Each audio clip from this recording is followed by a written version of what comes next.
Vamos a conversar sobre las reacciones alérgicas relacionadas con las vacunas del COVID-19. Para este propósito, vamos a ir paso a paso revisando primero que todo antecedentes e impactos de la vacunación en general. Vamos a conversar unas consideraciones importantísimas de tener en cuenta en las reacciones a vacunas adversas y luego conversaremos un poco sobre las reacciones locales versus reactogenicidad de las vacunas, y luego nos adentramos al plan que tenemos de revisar sobre reacciones alérgicas severas o anafilaxia con relación a estas vacunas del COVID-19 y finalizaremos con unas conclusiones. Miren que es bien importante considerar las reacciones adversas de las vacunas del COVID-19 en términos de lo que se sabe y se conoce del impacto de la vacunación a nivel de salud pública. Se sabe que las reacciones adversas entonces deben ser siempre analizadas bajo la perspectiva de los beneficios de las vacunas en la salud pública. En el siglo XX, el CDC de Atlanta consideró que las vacunas eran consideradas o son consideradas como el logro más importante de la salud pública. Luego, bajo este marco, vamos a revisar el tema. Miren cómo las vacunas durante muchos años han impactado en salud pública para muchas enfermedades transmisibles. Ejemplo es, no hay difteria después de que antes de que existiese la vacuna había esta morbilidad y esta mortalidad y se ha reducido en un 100%. Otra vacuna que se ha reducido en un 100% la enfermedad es la del polio, la de la rubeola, y en un alto porcentaje la rubeola congénita, el sarampión, y esta situación es muy similar aquí en nuestro país. También es importante considerar siempre la evolución de todos los programas de vacunación y este marco o esta historia natural de las vacunas, sí, es aplicable también en cierto grado a la pandemia que estamos viviendo. Cuando antes de diciembre del 2020, que teníamos una alta incidencia y prevalencia de la enfermedad, y antes de que apareciese la vacuna, pues acá estaba muy alta la incidencia y no habíamos empezado a vacunar en la medida en que se fue vacunando progresivamente durante todo el año 21 y 22 la enfermedad. Digamos que la severidad, las hospitalizaciones, el cuidado intensivo fue disminuyendo. En la medida en que se fue disminuyendo, digamos, el impacto y el consumo de la enfermedad, el consumo de servicios de salud y la enfermedad grave y las muertes, fueron haciéndose visibles algunas reacciones adversas que inicialmente se vienen considerando cada vez más por la comunidad, precisamente porque toman visibilidad y se hacen relevantes. Eso ha ido que la confianza en el plan de vacunación no haya sido de la rapidez que esperáramos. Y han aparecido algunos brotes precisamente por esta pérdida parcial de la confianza. Esperamos entonces recobrar esa confianza, ¿sí?, para evitar estos futuros brotes y finalmente erradicar y terminar esta pandemia. Miremos ahora algunas consideraciones básicas en general. Las reacciones básicas con relación a las reacciones adversas es que las locales son los eventos adversos más comunes a considerar, y las hace prácticamente todas las personas que hemos sido vacunadas, y son muchas veces confundidas como alergias, pero no lo son. Eso quiere decir que toda vacuna genera un trauma o una inflamación local que lleva a producir inflamación, enrojecimiento, muchas veces dolor. Esa inflamación produce citoquinas que van al torrente sanguíneo y puede haber una reacción sistémica de fiebre, malestar, fatiga, cefalea, etc. Esto es exactamente lo que ocurre en un grado variable, ¿sí? Hay personas que hacen este tipo de reacciones un poco más, digamos, fuertes, y muchas veces tiene que ver con la técnica de aplicación. Recordemos que la técnica de aplicación adecuada es colocando, digamos, el índice sobre el acromion y el pulgar sobre la base de la inserción del deltoides, y si la vacuna debe colocarse acá para evitar los traumatismos sobre la articulación. El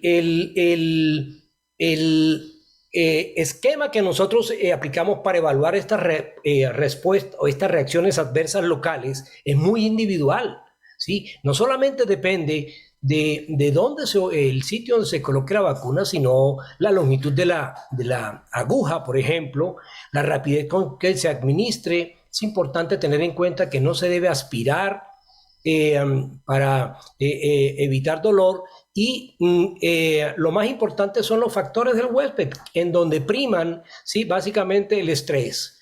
Ese estrés va a hacer que estas reacciones sean reactogénicas. Pero nosotros vinimos a conversar sobre las reacciones de hipersensibilidad severas o alérgicas, ¿sí?, las cuales son extremadamente raras, ¿sí?, y deben llevarnos siempre al clínico, al que observa estas reacciones, a que se deben clasificar en cuanto, uno, al tiempo, si son inmediatas o son tardías. Inmediatas es aquellas que se presentan 4 horas postvacunales, ¿sí? La mayoría se presentan en los primeros 30 minutos o 20 minutos o 15 minutos, más que todo, y deben ser siempre tenidas en cuenta. ¿Qué tiene una vacuna como componente? Que es algo que tenemos que revisar. Pues tiene el antígeno, que es el agente, en este caso el virus del COVID, del SARS-CoV-2, y usualmente las vacunas convencionales, las anteriores, es decir, tienen adyuvantes, conservantes, muchos de ellos preservativos de tipo antibióticos y estabilizadores. Sin embargo, muchas de las vacunas, como las mRNA, no tienen, son nuevas, es una tecnología nueva en donde fuera del virus hay una tecnología y no tienen, digamos, factores adyuvantes o conservantes muy potentes, y nos vamos a revisar, a focalizar en el estudio de qué tiene actualmente las vacunas de SARS-CoV-2, a diferencia de las otras vacunas convencionales, que usualmente muchas de ellas han sido hechas en formaldehído, huevo, gelatina, neomicina, pero estas vacunas no tienen sino como excipiente, ¿sí?, que pueden producir reacciones inmediatas. Se han venido reconociendo el polietilenglicol y el polisorbato principalmente. Hay que recordar que estas sustancias, estos polímeros del etileno oxide, están presentes no solamente en vacunas, sino en medicamentos, en bloqueadores solares, en cosméticos, y son ubicuos en lágrimas nasales, etc. Principios de qué significa una reacción alérgica severa o anafilaxia.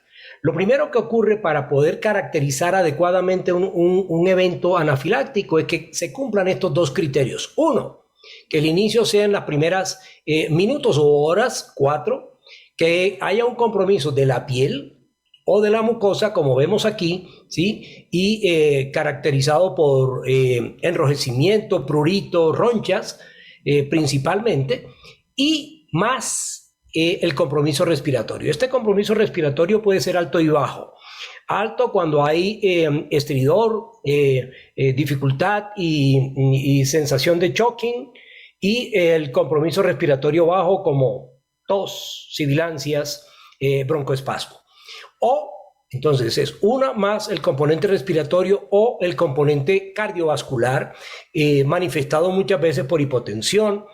Debe predominar el enrojecimiento más la hipotensión, o cuando hay hipotonía, síncope o incluso incontinencia. También menos frecuentemente se ve en la anafilaxia el compromiso cutáneo más el compromiso digestivo con vómito, diarrea, dolor abdominal. Es bien importante saber que para que una anafilaxia se exprese, por lo general hay cofactores, dentro de los cuales el ejercicio, infecciones previas, pero nadie se va a ir a vacunar estando infectado pero el estrés es bien importante como un cofactor disparador de estos procesos. Entonces, es bien importante la definición de anafilaxia, porque han venido reportando muchos casos como anafilaxia sin serlo.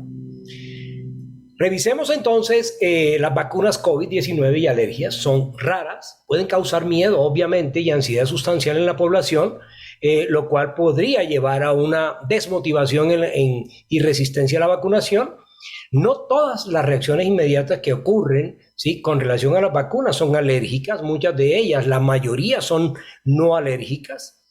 Y las reacciones que son confirmadas alérgicamente se pueden atribuir a los ingredientes, como los mencionábamos, en las vacunas del RNA del COVID, especialmente las que tienen polietilenglicol y polisorbato. Sin embargo, es muy importante tener en cuenta de que las reacciones anafilácticas a las vacunas de COVID son comparables a las reacciones de las vacunas anteriores. Si hablamos de que la anafilaxia con las vacunas usualmente no sobrepasa el umbral de 1.3% por millón de vacunas, ¿sí?, las vacunas de COVID están en ese rango, es comparable con relación a las vacunas anteriores.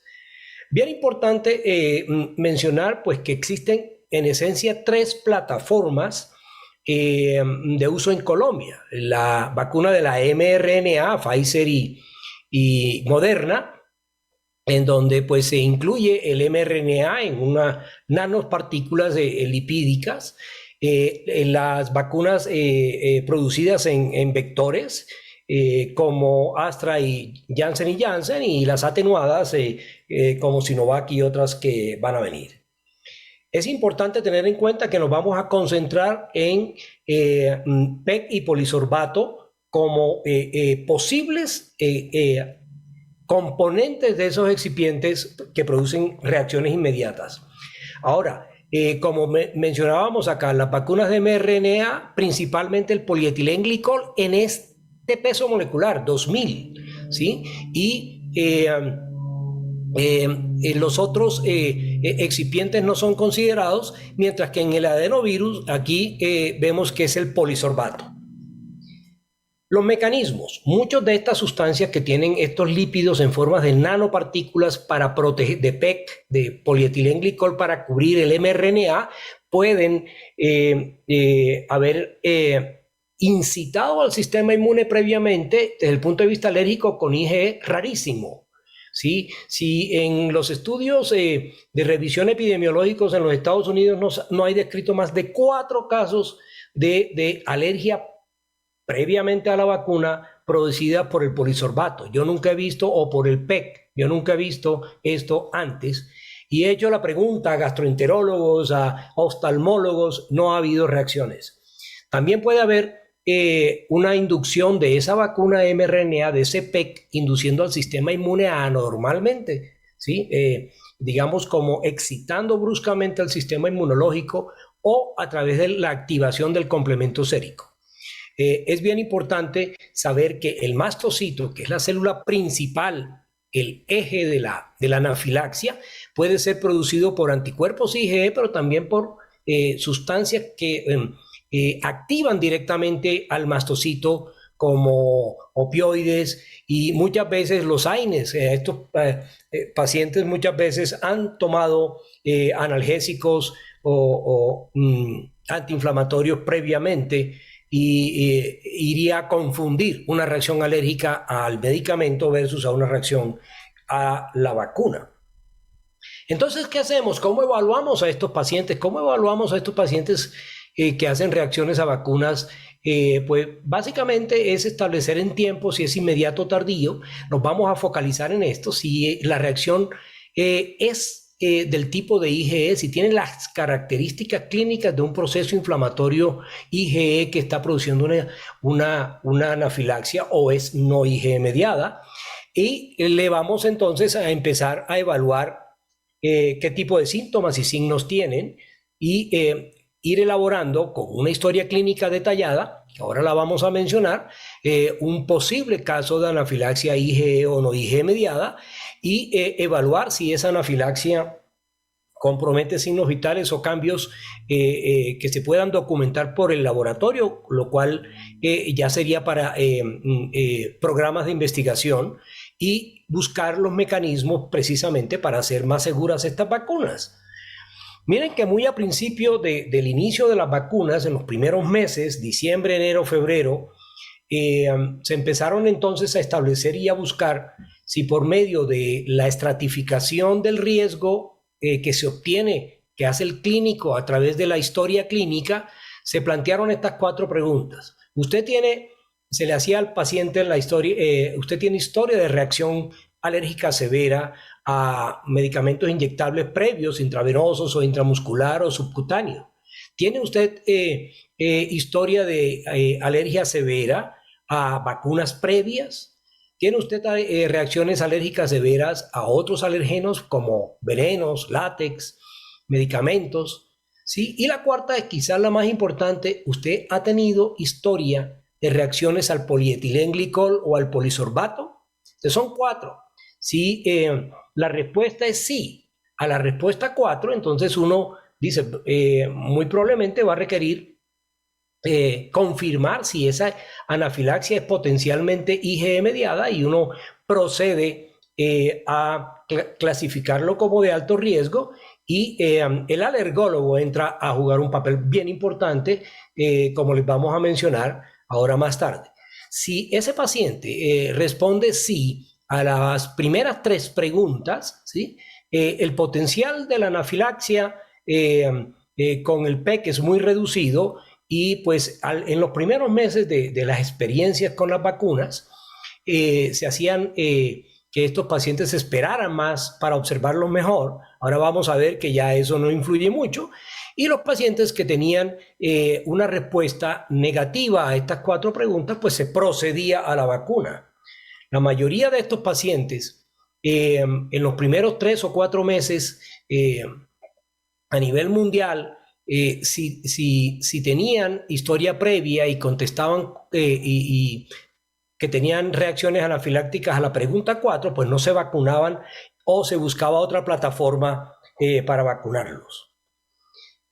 ¿Qué hacemos en alergia? En alergia, entonces, si estos pacientes nos llegan a nosotros, les hacíamos pruebas cutáneas de alergias en donde utilizábamos un representante del polietilenglicol que se encuentra en el acetato de metilprednisolona o en la triamcinolona que contiene polisorbatos. Miren que aquí no usamos gotas lagrimales que también pueden contener polietilenglicol y tampoco utilizamos esos antiácidos que son muy comunes porque producen irritación. Entonces, hacíamos pruebas epicutáneas por PRIC o intradérmicas y contraindicábamos si salían positivas. Resulta que con el acúmulo de experiencias tanto en Europa como en Asia y en América, se fueron conformando, digamos, conceptos y se fue reuniendo y se hizo este especial artículo a mediados del año pasado para poder resolver todas estas dudas porque existían y es el riesgo de reacción alérgica con la vacuna, ¿sí? Entonces, ¿cómo íbamos a evaluar y a manejar a estos pacientes? Y se estableció entonces una evaluación del riesgo.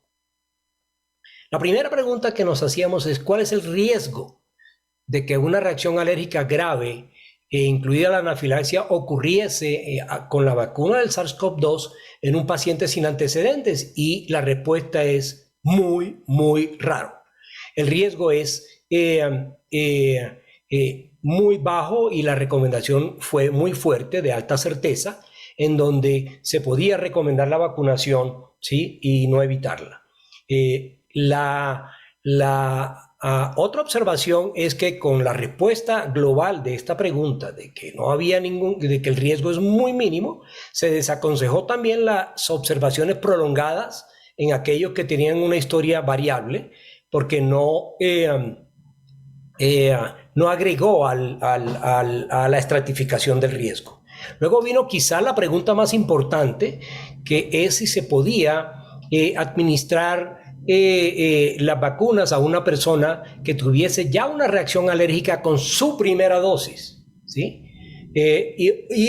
Principalmente, y esa es, digamos, la pregunta reto, o si existía una historia previa, que es rarísimo, como les digo, no más de 4 casos en toda la población investigada en los Estados Unidos, alérgicos al excipiente polietilenglicol. Entonces, si se podía vacunar después de una reacción con la primera dosis, y entonces fue cuando se empezó a considerar hacer pruebas cutáneas a esa persona que hubiese hecho una reacción compatible con anafilaxia en los primeros minutos u horas, con pruebas cutáneas, ¿sí? O con el fin de preestablecer ese individuo muy raro que hubiese a tener una reacción alérgica. Sin embargo, esto se hizo por varios meses en muchos centros de investigación, y la conclusión es que tanto las pruebas cutáneas que eran positivas no detectaban el riesgo, no estratificaron el riesgo adecuadamente, porque muy probablemente no era mediado la reacción previa a anticuerpos IgE. La tercera pregunta era: pacientes con antecedentes de reacción alérgica grave o anafilaxia después de esta vacuna con el SARS-CoV-2, ¿se le deberían realizar entonces pruebas cutáneas de alergia? Y lo que se recomendó es que se veía en todos los estudios que la sensibilidad y la especificidad de las pruebas cutáneas era desconocida, por lo que se recomendaba no realizar pruebas cutáneas de alergia para estratificar el riesgo. En principio, cuando uno tiene un paciente de estos, uno debe compartir la decisión de si se vacuna o no, pero siempre favoreciendo la vacunación. En pacientes con respuesta de reacciones alérgicas inmediatas, pues uno o remite al alergólogo, ¿sí? O simplemente cambia de plataforma. Comentarios sobre el cambio de plataforma. Hoy en día se viene viendo, por ejemplo, que el cambio de plataforma tiene la particularidad de que puede ser ventajoso, que es lo que se llama la vacunación heteróloga, la sumatoria de una vacuna de refuerzo proveniente de una plataforma diferente puede lograr mejores respuestas inmunológicas de memoria. Entonces, no se recomienda hacer de rutina pruebas cutáneas de alergia, y la evaluación por alergología es bienvenida en estos pacientes. Total es evitar la no vacunación. Que sea bien importante, es importante recalcar que no existe ninguna evidencia de que se deba hacer premedicación con antihistamínicos o con corticoides, ¿sí? Luego esto podría incluso alterar la respuesta inmunológica a la vacuna. Para considerar y tener en cuenta. La mayoría de las reacciones de hipersensibilidad de inicio agudo, ¿sí? Se han presentado principalmente en mujeres jóvenes y han tenido historia de múltiples problemas a múltiples fármacos, y principalmente mediados por ansiedad y estrés. ¿Qué quiero puntualizar con esta diapositiva? Que la mayoría de las reacciones tempranas, ¿sí? Que se diagnostican como anafilaxia no lo son. Son porque se confunden mucho con reacciones vagales.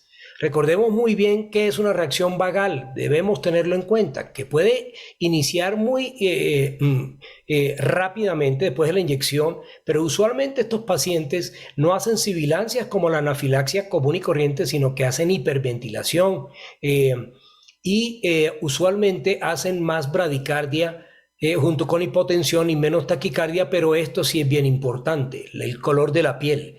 En la reacción vasovagal y en las crisis de ansiedad vasovagales, los pacientes se ponen pálidos, sudorosos, fríos, Y contrario a la anafilaxia, que son pacientes que se enrojecen, les pica la piel, la cabeza, las palmas y pueden hacer angioedema y urticaria. Por lo general, la reacción vasovagal, que es mucho más común, no contiene eso. A nivel de pérdida de conciencia, pues el síncope y estos pacientes rápidamente cambian de su estado vasovagal si los ponemos en posición prona.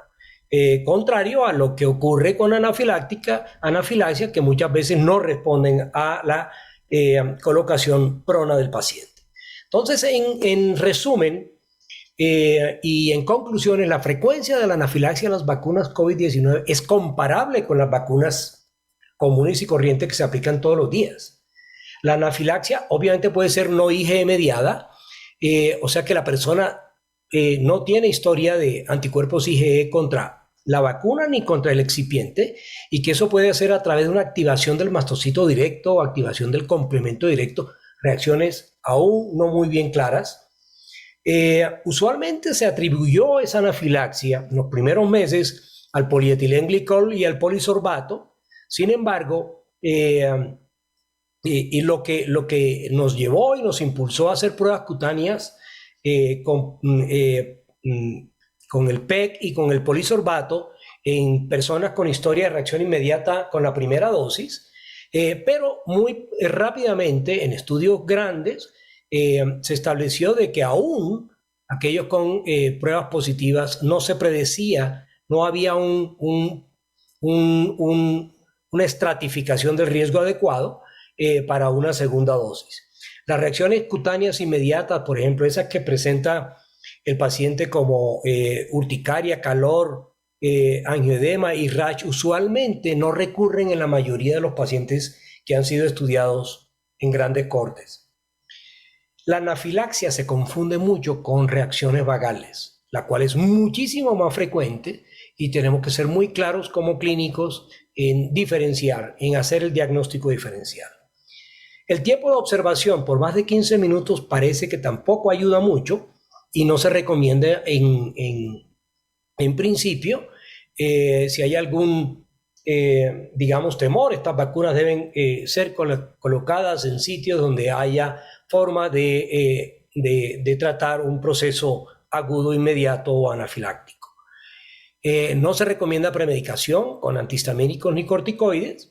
Se recomienda la evaluación por alergología antes de ir a evitar la vacuna, no vacunar, hacer recomendaciones de no vacuna y o cambio de plataforma si la sospecha de anafilaxia es muy alto. Recuerdo aquí que hoy en día hay experiencias de que la vacunación heteróloga, o sea, de refuerzos con plataformas diferentes, está beneficiando la respuesta inmunológica, al parecer, porque hay una estimulación de la memoria inmunológica más potente.